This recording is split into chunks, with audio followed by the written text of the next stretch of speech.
Talking about this Ohio train crash and how the company involved in this they decided to set fire to extremely toxic chemicals. Vinyl chloride is the base chemical that was being carried by, I believe, 5 rail cars. They decided to set fire to it, and they unleashed not just an ecological disaster that will take years to mitigate. They just unleashed, do they have any idea? None of these people know chemistry at all. They decided to set it on fire. Now, in setting it on fire, now, by the way, I want to show you, as I'm talking here, I want to show you what this looks like when they set this on fire. And as you can see from this video, it's a massive toxic cloud, a massive amount of energy released, and it's pushing this cloud of extremely toxic chemicals, which turn out to be the precursors to World War I class chemical weapons. Okay? Anyway, the point is, hydrochloric acid kills living systems. It kills cells. If you get it on your skin, it just eats your skin. It's like a severe acid burn, and it'll burn you all the way to the bone.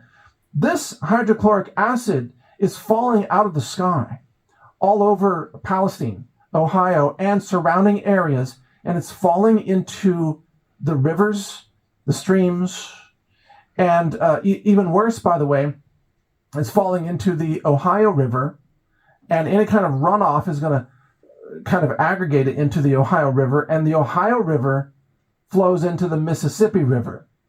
The Mississippi River, the whole Mississippi Basin, produces something like 40% of the grains that are produced in America.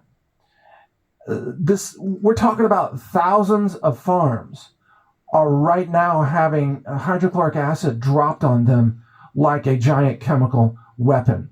This is not just disposing of chemicals in a railroad accident. This is a chemical weapons attack on America's food effing infrastructure. Yes, I'm mad. I'm angry. I'm going to have to control myself because this follows the knowledge that America committed an act of terrorism against Nord Stream. The Nord Stream pipelines blew up those pipelines, which deprived the German people and the European people of abundant, affordable energy, a massive act of terrorism that the mainstream media will not cover. And now we have this act of absolute terrorism against food and farming across both the east or eastern portions of the United States, and then affecting the Mississippi River, which affects, of course, the whole food basin in the South and the Southeast of America. And it is a massive, massive cover-up. The media will not report the truth. The railroad is not reporting the truth. The government's not reporting the truth. The EPA is saying, oh, it's all safe. No problem here. It's safe to go back to your homes. It's unreal. It's unreal. Let me play this video for you here. We're going to have to bleep out the F-bombs in here because there's a video from a person in Darlington, Ohio, which is some ways away from East Palestine. This is the f***ing shit that they burn off, the f***ing shit they burn off in East Palestine. This is not f***ing storm clouds. Look at it. This is over Darlington.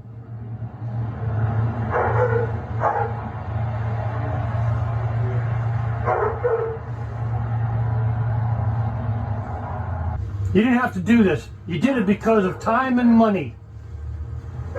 That's exactly why you did it. So this is beyond terrorism. This is genocide. When you have, 1 million gallons or whatever it is of vinyl chloride that might be spilling, you don't set fire to it because that disperses it everywhere and it unleashes the hydrogen chloride into the atmosphere where it's going to bind with water vapor and it's going to create hydrochloric acid. And what it's going to do to the people? I mean, the fish are dying right now. The fish are dying. And there is a massive cover-up here on the scale of Chernobyl. This is much like Chernobyl in the Soviet Union, okay? Where, remember, I think that was 1986, and as the Chernobyl nuclear power plant went critical and had a meltdown, the Soviet government pretended that nothing bad happened. And they told people it's fine, there's no radiation, you can just return home. It's exactly what the U.S. government is doing right now, and the Ohio government.